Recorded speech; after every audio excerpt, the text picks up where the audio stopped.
Ya, Assalamualaikum warahmatullahi wabarakatuh. Selamat malam semuanya.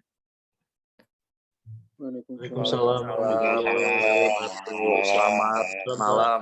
wabarakatuh. Ya, alhamdulillahirobbilalamin, malam ini kita bisa berkumpul lagi ya di Zoom ini. Ya, materinya tadi sudah saya bagikan juga, untuk slide-nya juga sudah saya upload, tinggal di-download silahkan. Tadi juga sudah ada penjelasan dari versi videonya. Saya harap tadi sudah pada nyimak ya, supaya bisa tinggal kita berdiskusi. Ya, materi malam hari ini kita akan bahas tentang kebijakan strategis teknologi Indonesia ya, di pertemuan ke-14. Nah, di sini sebetulnya yang tadi sudah ada di apa? Saya ngeresume saja, membuat resume dari materi yang tadi saya bagikan. Intinya kebijakan strategis yang ada di Indonesia itu adalah arahnya ke transformasi digital. Jadi merubah semua yang perubahan dari yang manual menjadi terkomputerisasi ya. Itu juga hal-hal tersebut dipicu dari beberapa gerakan yang terjadi di seluruh dunia ya, seperti di Eropa ada industri 4.0 yang sekarang juga mungkin sudah mulai dirancang 5.0-nya. Terus Jepang sudah ada Society 5.0 juga ya. Nah, terus ada North America Industrial Internet Made in China. Terus Smart City untuk di Asia itu sendiri. Nah, ini transformasi digital ini melibatkan berbagai bidang ilmu di dunia IT. Ada IoT, ada artificial intelligence, robotik, big data, dan blockchain. Ini kelima hal ini yang sekarang sedang memang sangat berkembang dan banyak digunakan ya. Oke, ini saya skip saja karena sudah berupa skemanya. Ya, nah ini yang perlu jadi catatan, dua persyaratan teknis dalam kesuksesan transformasi digital, yaitu satu, penguasaan teknologi digital dan kemampuan mendapatkan dan menganalisis big data. Jadi penguasaan teknologi digital di sini adalah dari sisi SDM-nya juga ya, selain infrastruktur, SDM-nya juga harus menguasai teknologi digital. Lalu kemampuan mendapatkan big data dan analisis data. Nah ini nanti tujuannya untuk mendapatkan informasi baru dari data yang sangat banyak ya. Nah, di sini tadi penguasaan teknologi itu adalah ini jaringan internet 5G sekarang sedang sebetulnya rencananya kan asalnya 2021 ya, tapi memang belum terlaksana. Nah, lalu penguasaan hardware dan softwarenya tentunya. Kemudian ada kemampuan mendapatkan atau menganalisis big data. Nah, big data ini muncul ketika memang sudah ribuan atau miliaran data ya tercipta, dan ini maksudnya adalah untuk membaca behavior atau kebiasaan-kebiasaan manusia ketika semasa hidupnya, sehingga bila dilihat dari transformasi digital ini, big data bisa melayani seluruh kebutuhan dari manusia itu sendiri, dari mulai lahir sampai meninggal ya. Lahir buat akte kelahiran, ada imunisasi, terus sekolahnya, sampai bekerja ya, sampai ke lansia, dan bahkan sampai ke kematian ya, sampai mati juga harus ada pencatatan dalam sisi digitalnya. Oke, ini saya skip juga. Nah, ini contoh-contoh transformasi digital yang sudah ada di kita ya, seperti aplikasi-aplikasi Picobar ya, terus aplikasi Sapa Warga ini yang untuk bansos ya, terus ada juga Solidaritas. Nah, ini aplikasi dari Jabar ya, yang digunakan untuk sarana untuk transformasi digital.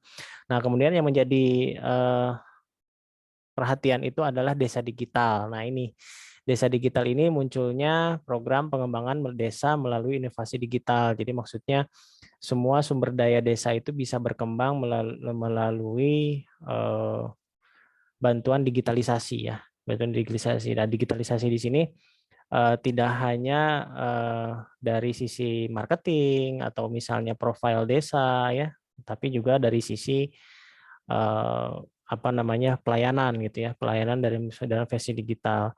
Nah, sehingga di sini bakal banyak layanan-layanan dari tingkat desa yang berupa digitalisasi gitu, dan berupa website atau bahkan bisa berupa aplikasi Android.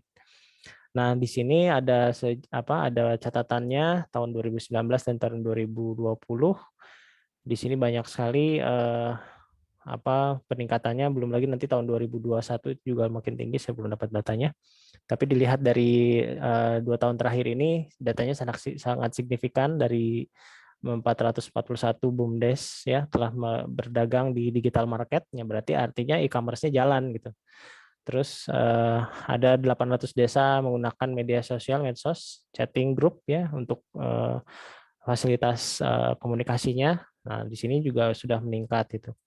Nah, jadi di sini memang target Indonesia untuk bisa menguasai informasi dan teknologi ini ya memang serius ya, karena memang pemerintah melihat dari beberapa langkah-langkahnya. Namun memang keberhasilan dari transformasi digital ini tidak terlepas dari peran masyarakatnya. Jadi masyarakatnya juga harus peduli ya, harus proaktif gitu.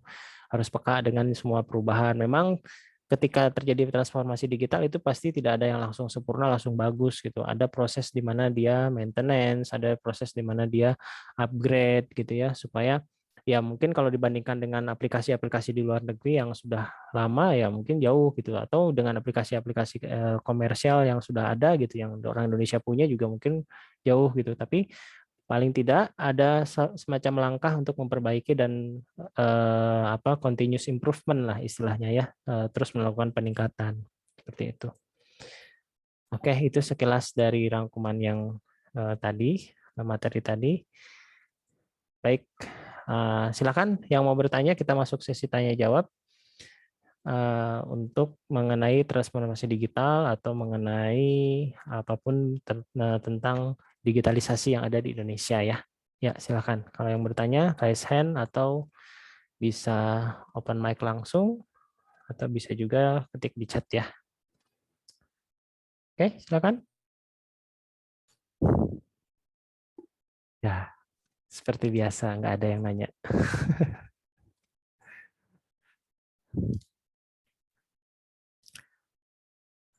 Oke, ada yang bisa sebutkan nggak aplikasi-aplikasi daerah yang ada di Purwakarta? Siapa yang bisa? Coba. Banyak loh di Purwakarta sebetulnya.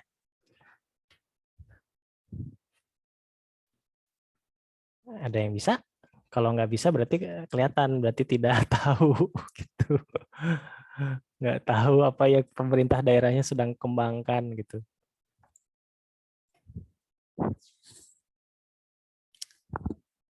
Asli ini nggak ada, ini nggak ada yang tahu. Wah, parah ini. Kalau nggak ada yang tahu. Yuk, siapa? Ya, silakan. Yang selalu tahu itu ada web desaku, itu website profil desa 183 desa di Purwakarta ya Pak. Ya, itu salah Itu satunya sih, ada. iya. Terus ada lagi? Mungkin website pemerintahan atau layanan pemerintahan? Ada yang bisa sebutkan?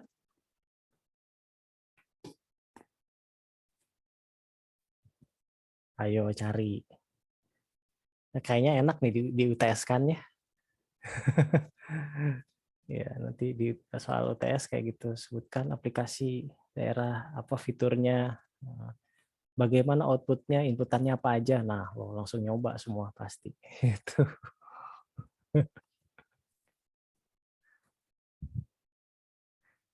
Oke, ada lagi? Asli ini nggak ada yang tahu. Hanya itu aja, hanya Pak, satu orang. So, silakan. lagi Silakan. ini apa? Sampurasun Ogan Lopian ya Pak. Nah, itu satu. Ada lagi nggak? Versi Android-nya juga ada loh. Versi Android-nya juga ada.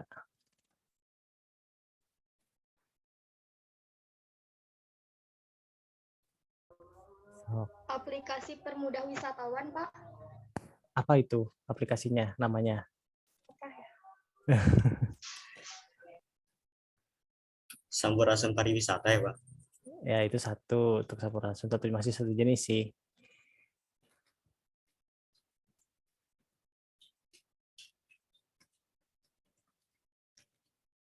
Untuk buat kartu keluarga Terus kartu KIA itu ada aplikasinya. Apa coba? Terus untuk aplikasi kependudukan itu juga ada.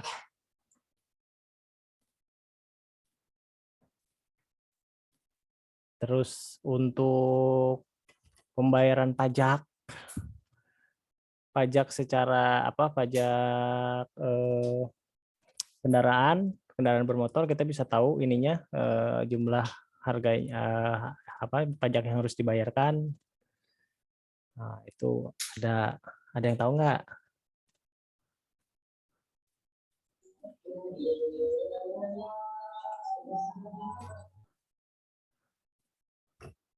Ada EPBB Purwakarta itu untuk pajak. Terus ada juga Disduk Capil Purwakarta itu versi Android-nya ada ya. Terus ada, nah kalau versi webnya itu Sipila Online. Nah itu Sipila Online. Kalau yang versi Android-nya Disduk Capil Purwakarta itu layanan untuk kependudukan gitu. Nah di Sipila Online itu kita bisa mengajukan kartu induk anak ya KIA itu langsung dikirim kalau nggak salah secara online karena waktu itu terkait dengan COVID kan kita harus online semua akhirnya pemerintah daerah juga pada membuat aplikasi tersebut itu salah satunya itu jadi ketika yang mau bikin perbaikan kartu keluarga atau apa namanya pembuatan kartu induk anak itu bisa secara online dan langsung dikirim tinggal upload ininya aja fotonya upload foto atau upload kartu keluarganya langsung selesai.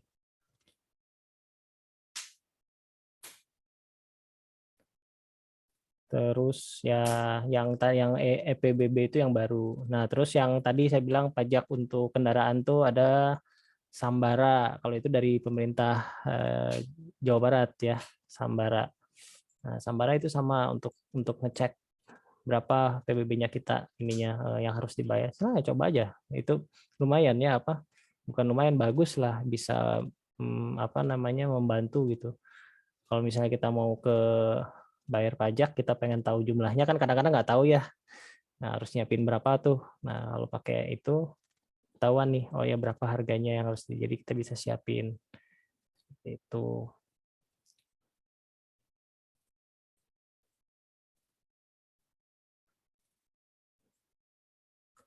Terus ada aplikasi Dawulang. Nah, itu juga sama itu Udah untuk luang, Pak. Daluang. Daluang. Bacanya bolak-balik. Nah, itu sama ya untuk aplikasi tanda tangan digital ini juga sama ya. Nah, itu jadi ada dua ini contoh ya, contoh sebetulnya ketika saya tanya tuh memang pada nggak tahu karena ada dua kemungkinan. Yang pertama, nah biasanya yang pertama yang disalahin gitu, karena pemerintahnya kurang gitu, kurang sosialisasi gitu. Satu, tapi jangan gitu juga. Yang keduanya apa ya kitanya nggak peduli gitu. Biasanya itu gitu. Nah, apa ya? Ya dua hal ini biasanya menjadi ya tolak ukur gitu si aplikasi itu bisa dikenal atau tidak gitu di masyarakat. Nah memang pada masa COVID kemarin itu ya adanya aplikasi-aplikasi ini lumayan ya bisa membantu karena itu memang dipaksa untuk membuat hal tersebut gitu supaya semuanya bisa tetap berjalan gitu. Nah itu. Terus sebetulnya yang namanya transformasi digital itu disebutnya ya kata lainnya adalah seperti digitalisasi sebetulnya ya digitalisasi. Dan proses digitalisasi ini sebetulnya di kita nih di informatika ya kita belajar itu gitu. Kita belajar itu nanti misalnya pas kalian sampai ke level apa namanya nanti pas mau kerja praktek, nah itu kan biasanya disuruh membuat sebuah aplikasi gitu. Nah itu sebetulnya salah satu bentuk digitalisasi gitu. Aplikasinya bisa apa aja gitu. Tapi yang di tempat kita kerja praktek gitu. Nah, itu salah satu cara kita latihan untuk membuat sebuah aplikasi. Dan sebetulnya peluang untuk pembuatan aplikasi ini masih besar ya, masih sangat besar sebetulnya peluang untuk pembuatan aplikasi itu. Ya karena kan nggak semuanya juga aplikasi atau istilahnya software house itulah, software house yang berkembang di bidang IT itu ada di sini gitu ya, ada di Purwakarta. Ada banyak kan di Jakarta, di Bandung, tapi ya justru di daerah itu yang nggak banyak gitu. Nah, itu salah satu peluangnya gitu ya, peluang di mana kita bisa masuk di situ gitu. Nah, sehingga istilahnya ya di dunia IT itu peluang untuk bekerja itu sangat banyak gitu ya, sangat banyak, tergantung gimana kita mensikapinya, kita mau atau enggak gitu ya. Kalau mau berarti kita harus mau ngikutin perubahan gitu, ngikutin perubahan ya, peka gitu ya, peka terhadap lingkungan. Karena dengan adanya aplikasi-aplikasi baru itu otomatis butuh tenaga baru kan gitu ya, butuh tenaga baru untuk mengelolanya, ya otomatis harus background IT kan, nggak mungkin yang sembarangan yang bukan IT yang memiliki kemampuan untuk mengelola si aplikasi tersebut begitu. Ini hampir di semua bidang ya gitu. Dan arahnya memang sudah ke handphone semua, arahnya sudah ke aplikasi Android gitu. Supaya lebih lebih praktis, karena kita kalau nggak begitu bisa ketinggalan gitu. Lalu kita lihat juga di Purwakarta sampai ke daerah Bekasi ya. Bekasi itu kan sebetulnya daerah di mana industri ada ya, industri itu ada. Dan kalau dilihat industri yang ada di situ itu bukan industri menengah ke bawah ya, itu industri internasional ya, skalanya nasional dan internasional. Lihat aja manufaktur yang dari mulai BIC sampai ke arah Bekasi itu banyak sekali ya gitu. Banyak sekali, dan itu peluang juga gitu, peluang misalnya untuk mengambil orang-orang yang di sekitar biasanya kayak gitu. Nah, makanya jangan jangan sia-siakan manfaat kita ketika kita berada di dunia IT gitu ya, dunia IT. Ya, seperti itu.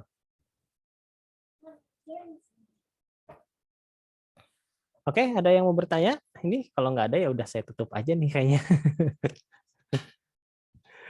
Apa nih, ada yang nulis. Sok Rafil pakai ini aja open mic aja biar rame.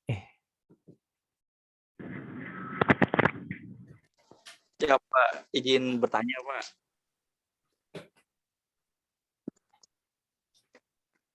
Ya, gimana? Ya, itu kan kalau bicara digitalisasi di Indonesia kan, dulu tuh diawalinya kalau nggak salah tuh pencanangan IKTP ya. Iya, Nah, sekarang malah dikorupsi. ya kenapa sampai sekarang itu yang dipergunainnya itu diminta itu fotokopi IKTP Pak? Kenapa nggak nick-nya aja langsung diinput? Kan kalau nick-nya udah diinput langsung keluar tuh data-datanya. Berarti Betul.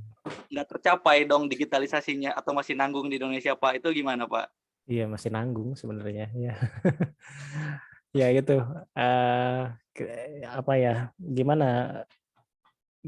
Namanya? Itu permasalahan klasik sebetulnya ya, permasalahan klasik. Klasik itu maksudnya gimana? Jadi ketika ada sesuatu yang baru gitu ya, yang disuruh berubahnya itu nggak mau berubah gitu. Dia udah nyaman di zona nyamannya gitu. Jadi ketika ada suatu hal yang baru tuh sulit untuk berubah. Padahal kita lihat IKTP itu udah berapa tahun ya peluncurannya, sampai sekarang belum bisa terrealisasi untuk bisa mendata secara keseluruhan. Tapi sekarang dipaksa gitu ya, dipaksa. Sok aja sekarang lihat ya, makanya salah satu caranya yaitu fotokopi gitu ya, fotokopinya ke sana. Walaupun kalau sudah digitalisasi ya harusnya sudah tinggal masukin nick udah selesai kan ya, seperti itu.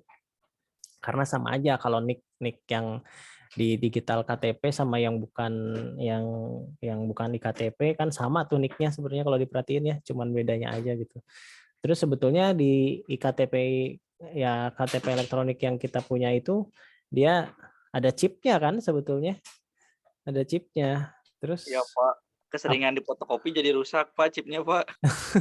Ya maksudnya apa gunanya gitu chipnya di situ kalau misalnya nggak kepake gitu kan. Nah, tapi paling tidak di situ salah satu langkahnya lah setelah hal. Jadi yang di atasnya gitu ya istilahnya pemerintahan di atas tuh mikirnya udah jauh gitu. Tapi yang di bawahnya ya masih belum, udah masih nyaman dengan cara-cara yang lama gitu. Nah, itu teh sebetulnya jadi tugasnya generasi selanjutnya itu. Jadi generasi sekarang ya menjadi istilahnya persiapan nanti gitu kan. Persiapan untuk ke masa depannya pasti lebih lebih lebih apa digitalisasi itu udah bukan hal yang baru lagi gitu ya. Nah, kalau untuk kan sekarang yang kita lihat udah berapa tahun tuh ektp. Berarti kan ya orang-orang lama yang dulu merasa zona nyamannya terganggu kan berarti kan sudah mulai pada pensiun kan sekarang. Nah, mulai diganti dengan orang-orang baru gitu. Nah, itu disitulah juga mulainya. Makanya tadi di materi saya digitalisasi itu tidak hanya hardware gitu. Katakanlah si hardware itu kan yang tadi iktp-nya, tapi brainware-nya juga gitu, orangnya juga gitu ya. Orangnya juga harus diperbaharui gitu, harus di-upgrade lah istilahnya ya. Kalau orang yang nggak mau upgrade ya sama aja gitu, tetap gitu, sama aja ibaratnya kayak komputer gitu ya. Ada software baru, softwarenya bagus, canggih gitu, tapi hardware-nya nggak di-upgrade, ya tetap nggak bisa gitu, tetap nggak bisa. Nah, itu sama. Sekarang hardware-nya canggih, software-nya canggih, tapi orang yang makainya nggak canggih. Ya selesai gitu, nggak bisa jadi apa-apa itu software gitu kan. Malah dianggap apa gitu. Dulu pernah ada parodi, bukan parodi sih, anggota dewan bahkan gitu ya, anggota dewan ketika ada apa pendanaan tentang laptop baru gitu kan, mereka kayaknya baru gitu pegang laptop. Itu si laptop dipakai, oh ini bisa naruh gelas. Emang kayak nggak ada tatakan aja kan itu sampai ke sana gitu maksudnya ya uniknya di situ gitu ini kayak yang baru ngelihat laptop gitu ya ternyata memang baru gitu baru dan memang itu terjadi gitu ya beberapa tahun silam itu terjadi gitu ya itulah Indonesia gitu proses perubahannya tidak gampang gitu tidak gampang tapi arahnya sekarang sudah signifikan gitu sudah signifikan karena lambat laun ya orang-orang yang lama itu kan pasti pensiun gitu. Nah, itulah saatnya momennya di mana perubahan itu terjadi gitu. Perubahan itu terjadi dan perubahan tidak bisa dibendung gitu ya. Saya pernah ingat dulu ketika ada teknologi tentang nelpon via internet. Dulu tuh apa ya Skype kalau nggak salah. Kalau sekarang sih ya pada pakai WA kan bisa nelpon gitu. Dulu tuh Skype, ada satu lagi jaringan sebelum Skype kalau nggak salah. Itu pada masih jarang banget ya. Dan pada saat itu yang mendominasi telekomunikasi Indonesia itu masih Telkom kan, masih harus pakai SLJJ gitu dan lain sebagainya.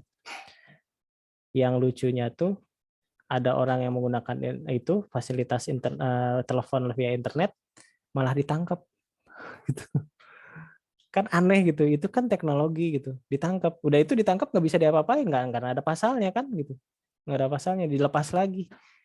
Jadi pada akhirnya kan sekarang nggak bisa dibendung gitu. Nah itu salah satu contoh orang-orang yang ya nggak bisa move on lah gitu. Ini ada hal baru disangkanya disangkanya merusak kenyamanan gitu. Padahal kan itu teknologi gitu. Nah si teknologi itu nggak akan bisa dibendung selamanya. Pasti kalau orang banyak pakai itu pasti lambat laun itu terpakai gitu dan cara-cara lama ya pasti tergantikan dengan cara-cara baru seperti itu.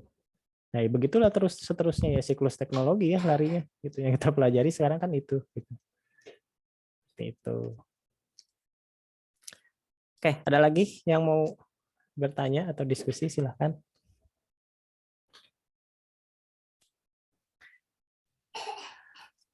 Ya. Masih seputar yang tadi Pak. Ya, gimana? Ya, kan digitalisasi di Indonesia tuh udah banyak Pak. Yang terakhir itu kan kalau nggak salah itu e-tilang ya. Oh iya. Nah, itu kan sempat berjalan tuh secara reguler, tapi sekarang udah nggak lagi. Itu kenapa? Apa karena kurangnya sumber daya manusianya atau Nah, gimana itu Pak? Itu regulasinya biasanya ya, sumber daya manusia, regulasi, ya orang belum bisa menerapkan lah, atau memang belum bisa mencapai ke tingkat kedisiplinan yang benar-benar gitu. Sebetulnya tanpa eh, elektronik tilang itu juga sebetulnya disiplin aja dulu ya, disiplin lalu lintas aja dulu itu sulit sekali gitu. Nah bahkan saya ingat itu Surabaya itu lumayan bagus ya untuk penerapan lalu lintasnya karena tegas gitu, tegas. Tapi nggak tahu sekarang ya. Itu saya perhatikan pas waktu kurang lebih 5 tahun yang lalu lah, ketika awal-awal mereka sampai jadi role model gitu, role model lalu lintas. Mereka sistemnya 1 bulan orang yang melanggar itu diperingati ya, diperingati aja. Jadi ada masa sosialisasi gitu, ada masa sosialisasi. Nah begitu udah sebulan selesai itu nggak ada ampun. Yang namanya denda 200.000 kayak gitu tuh, bahkan di atas itu 500-200.000 itu berjalan gitu, dan itu langsung gitu. Nah itu terjadi di sana, tapi nggak tahu sekarang gitu.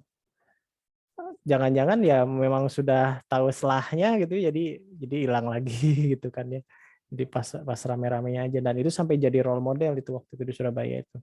Maksudnya kota Surabaya jadi role model untuk kota-kota lain, percontohan lain, karena memang prestasinya bisa menjaga si lalu lintas itu bisa pada takut gitu ya, akhirnya bukan pada takut, jadi akhirnya lebih ke kesadaran gitu. Jadi pakai helm itu udah ke suatu kewajiban gitu dulu tuh. Nah terus itu dari sisi itunya aja dulu, kalau memang itunya sudah bisa tergerakkan mungkin menggunakan aplikasi juga bisa ya gitu ya, mungkin case by case ya, case by case sih sebetulnya. Tapi sekarang kita lihat banyak lah ya digitalisasi, contohnya kayak yang termudahkan itu, yang beberapa yang termudahkan itu sebetulnya harusnya kalau elektronik tilang itu mungkin nantilah ya, kalau udah kesadaran lalu lintasnya sudah baik gitu ya.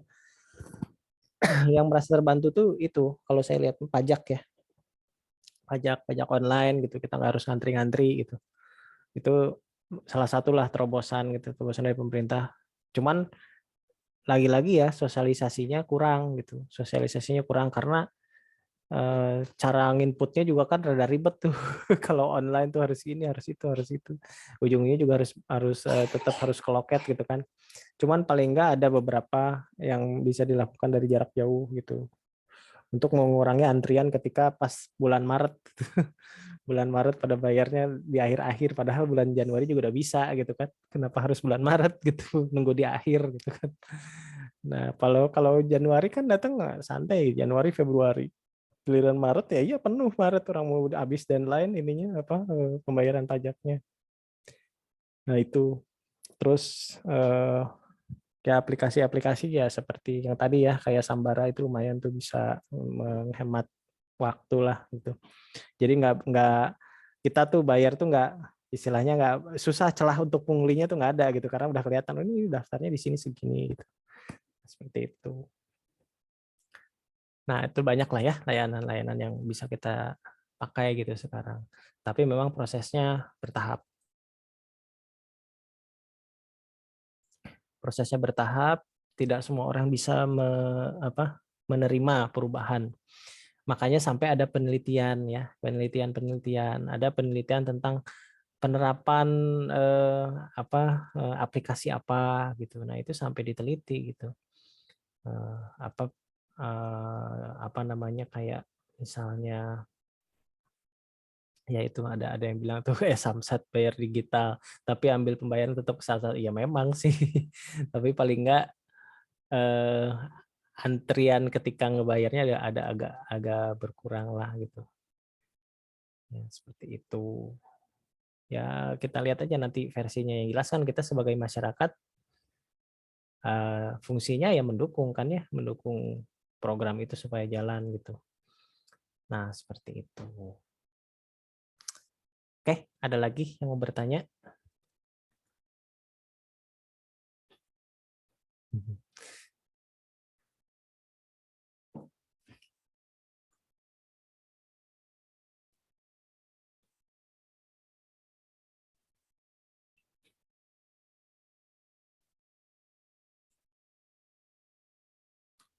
Iya, memang betul ini di chat memang sosialisasi yang kurang. Memang sih ada sisi sosialisasi yang kurang, tapi ya gimana ya, memang memang betul sih ada sosialisasi yang kurang.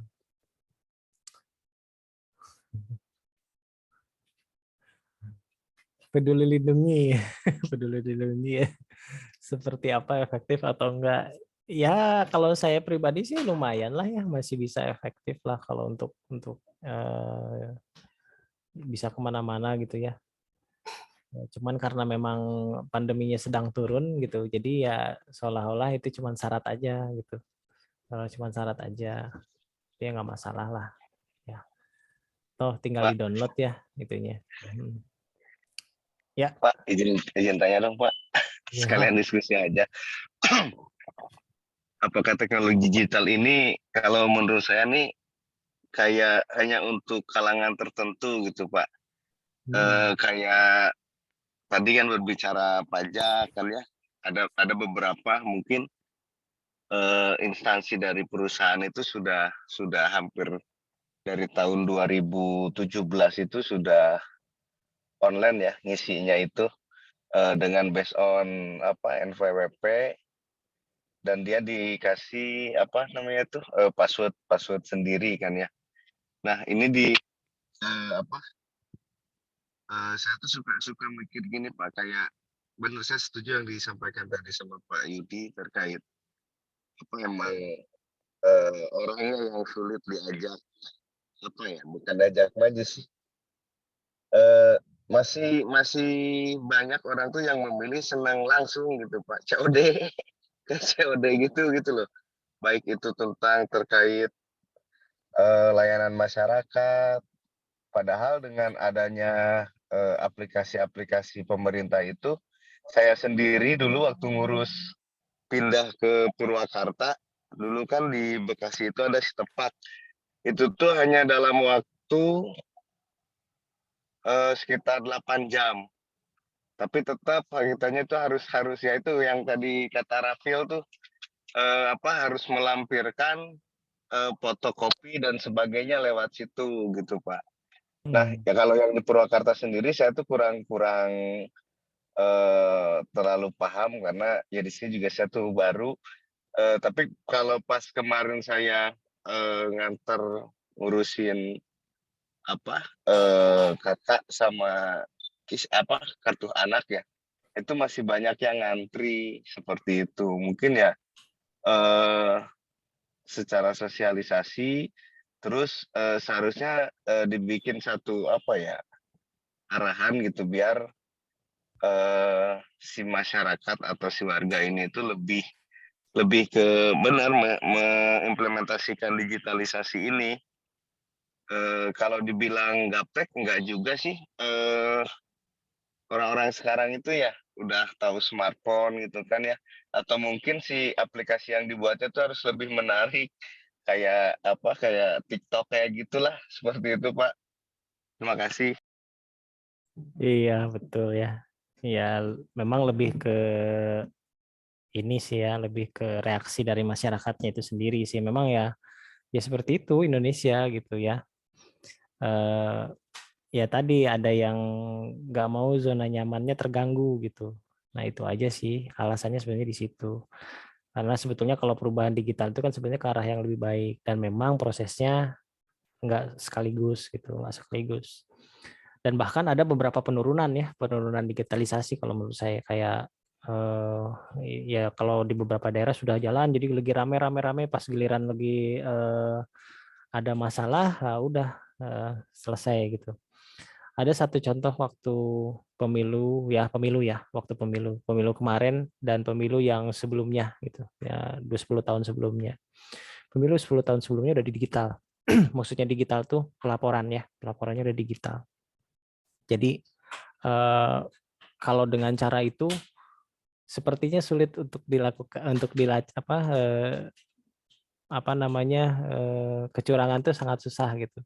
Karena benar-benar di telepon benar-benar di apa di foto hasilnya terus diupload gitu. Diupload dan saat bersamaan itu langsung hasilnya bisa terlihat dan terkonfirmasi. Tapi memang pada pelaksanaannya tidak semudah itu gitu. Tidak semuanya bisa menjalankan hal itu gitu ya, pada prakteknya. Tapi pada saat itu sudah, kalau ya menurut saya yang waktu itu, karena memang ya kita ngerti di dunia IT ya, wah ini bagus nih, itu bisa kelacak gitu ya. Nah, namun pas eh, pemilu berikutnya itu hilang aplikasi entah kemana. Padahal harusnya tinggal di-upgrade aja gitu ya, di-upgrade, diperbaiki gitu, dipermudah gitu. Ini malah hilang, ya udah akhirnya manual lagi gitu, wah nyusahin lagi sampai ada korban kan. Ya, waktu pemilu kemarin itu kan korban banyak gitu, korban karena sekaligus serentak kan ya DPR sampai itu sampai parah lah jadinya. Makanya harusnya itu terjadi, mungkin juga karena servernya nggak mungkin nggak kuat gitu, orang kita punya Indosat gitu ya, punya Telkom, apa sih yang nggak bisa gitu pakai server untuk negara gitu. Ya mungkin sih, jadi akhirnya mikirnya bukan masalah keanggaran dan lain-lain, mungkin supaya kecurangannya tidak terdeteksi kali ya. Ya akhirnya jadi ke sana gitu berpikirnya, walaupun mungkin saja tidak terjadi itu gitu. Tapi apa yang terjadi dengan aplikasi yang sebelumnya gitu, padahal aplikasi yang sebelumnya itu lebih bagus. Nah itu jadi memang di samping mungkin ada sesi sosialisasi yang kurang, terus kedua juga masyarakatnya yang memang belum begitu ingin terlalu interest ke sana. Nah, satu lagi sih masalah konsistensi. Nah, konsistensi di Indonesia itu ada kurang gitu ya. Udah begitu menemui permasalahan udah langsung down gitu. Langsung udah nyari yang baru lagi gitu. Padahal yang ada diperbaiki dan ditingkatkan itu bisa lebih baik ya. Dan itu sih permasalahannya, masalah konsistensi terus ya itu mungkin sosialisasi juga gitu, sehingga ya tadi kan saya test case aja yang ada di sini kan rata-rata hampir sebagian besar orang Purwakarta kan ya. Tapi rata-rata ya nggak pada tahu gitu kan apa aja yang ada di sekitarnya. Itu juga salah satu test case, mungkin dari sisi sosialisasi dari pemerintah yang kurang gitu, atau memang kitanya juga tidak tahu gitu perkembangan yang ada di sekitar itu ada apa aja gitu. Ya, seperti itu ya. Jadi ya memang kompleks ya kalau mau berbicara tentang digitalisasi, apalagi di pemerintahan di Indonesia itu sangat kompleks gitu. Semuanya terkait dengan politik dan lain-lain gitu ya. Itu udah, kalau udah terkait dengan politik udah ribet aja pokoknya gitu ya. Dan yang berbahayanya itu ketika pemilunya udah selesai tapi efeknya masih berlangsung. Nah, itu yang parah itu ya. Yang di atasnya udah salaman nih, udah mau kerja gitu, tapi yang bawahnya masih ribut gitu. Itu jadinya nggak kerja-kerja akhirnya kan. Akhirnya terus memperuncing masalah perbedaan gitu. Padahal perbedaan itu membuat kita jadi kuat sebetulnya ya. Ya kalau rumah isinya bata semua nggak ada semennya nggak akan bisa kan gitu. Rumah kan isinya macam-macam, ada batu, ada bata kan, ada semen, ada pasir gitu, ada kaca gitu. Kalau semua isinya bata aja gitu, bisa nggak akan mungkin kuat kan, sama semuanya gitu kan. Nah itu contoh gitu, yang namanya keragaman itu justru sebetulnya membuat kita kuat, asal ada satu syaratnya, kerjasama gitu. Cuman itu aja sih, kerjasama itu yang diperlukan ya. Sebetulnya kalau itu berjalan, wah kita jadi negara kuat sih. Negara yang kuat, negara yang ditakutin sebenarnya, karena kita beragam sekali gitu ya, beragam, dan kita kalau bisa saling sinergi ya orang sudah mulai bisa melihat. Tapi memang itu yang terjadi sekarang. Kenapa di Indonesia sebetulnya banyak orang pinter gitu ya, orang pinter di Indonesia itu banyak gitu, cuman tidak terlihat gitu kan ya, tidak terlihat, dan memang banyak sekali nggak terlihat, dan ya banyak kan di belakang layar gitu, banyak kan di belakang layar. Dan kita lihat juga nama Indonesia juga sudah mulai mendunia ya sebetulnya ya. Sebetulnya sudah mulai mendunia karena mulai diperkenalkan gitu ya, mulai diperkenalkan oleh orang-orang gitu. Berbeda dengan 20 tahun yang lalu lah katakannya, 25 tahun yang lalu. Nah, itu yang lebih terkenal nama Bali-nya dibandingkan nama Indonesia gitu. Orang nggak tahu Jakarta gitu. Jakarta itu di mananya Bali gitu. Padahal Bali itu bagian dari Indonesia gitu, sampai kayak begitu. Ya, berarti ada semacam kemajuan gitu, ada semacam kemajuan bahwa kita itu negara besar gitu, sampai dilirik karena kita salah satu negara besar, negara Islam bahkan ya, bisa dianggapnya negara Islam terbesar di Asia malah gitu kan, menjadi sorotan gitu di mata dunia sebetulnya. Terus dilihat lagi keanekaragaman kita banyak gitu. Di samping sumber daya, ya orang-orang pada datang ke sini semua. Terus suku-sukunya juga banyak tapi rukun. Nah, itu susah sekali kan maksudnya untuk mengelola negara sebesar ini. Sebetulnya kalau dipikir-pikir itu sangat sulit karena sangat beragam, sangat kompleks gitu. Sangat kompleks. Jadi yang teriak-teriak misalnya, wah ini nggak bener ini, ya coba cok sendiri gitu, cobain gitu ya, ngomong teriak-teriak nggak bener. Kalau udah di atas mah pasti lupa gitu kan, udah di atas pasti lupa. Di bawahnya teriak-teriaknya kayak gitu. Nah itu jangan kayak gitulah. Kalau misalnya udah selesai masalah politik dan lain-lain, ya udah mulainya kerja gitu ya, nggak usah mikirin yang lain-lain gitu kan. Nah di situ terjadi perubahan yang signifikan kalau memang kita memang benar-benar niatnya untuk memajukan negara ya, seperti itu. Oke, nah kita jadi ngalir ngidul kemana-mana, tapi ya sebagai wawasan aja lah ya. Nah minggu depan kita terakhir pertemuan ya, materi minggu depan itu saya akan bahas tentang sertifikasi ya, sertifikasi di dunia IT. Nah, sertifikasi di sini biasanya berguna untuk profesional, untuk karir ya, untuk karir profesional itu sangat berguna sertifikasi. Dan makanya di dunia pendidikan juga ada ya, di kita gitu ya, di universitas itu ada SKTM ya. Bukan SKTM, apa ya, bukan SKTM. Surat pendamping ijazah ya. Nah, surat pendamping ijazah itu berfungsi untuk menguatkan untuk menguatkan kemampuan profesi ya. Nah, kemampuan profesi itu nanti ada biasanya itu nanti pas sudah akhir-akhir atau sekarang pun kalau misalnya mau mengambil itu juga baik gitu karena memang dibutuhkan ya di dunia profesional seperti itu. Oke, kita cukupkan saja ya pertemuan kita malam hari ini. Oke, terima kasih banyak sudah mengikuti perkuliahan online. Saya akan screenshot dulu ya. Belum saya screenshot nih. 26 orang yang hadir malam hari ini.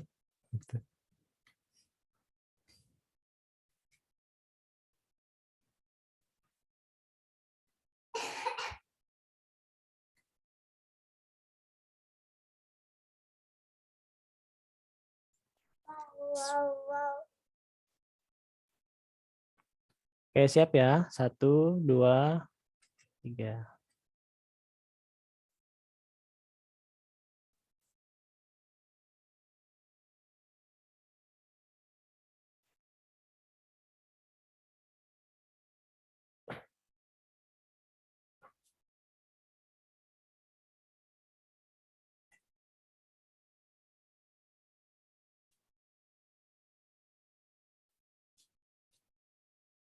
Oke, satu lagi ya.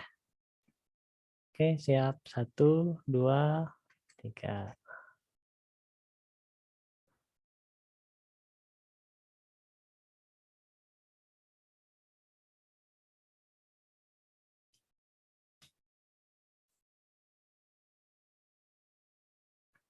Oke, sudah terrecord semua. Baik, saya cukupkan saja malam hari ini. Terima kasih banyak. Saya mohon maaf apabila ada kekurangan. Sampai ketemu lagi minggu depan. Cukup sekian dari saya. Wassalamualaikum warahmatullahi wabarakatuh. Waalaikumsalam warahmatullahi wabarakatuh. Terima kasih, Pak. Baik, sama-sama. Ayo.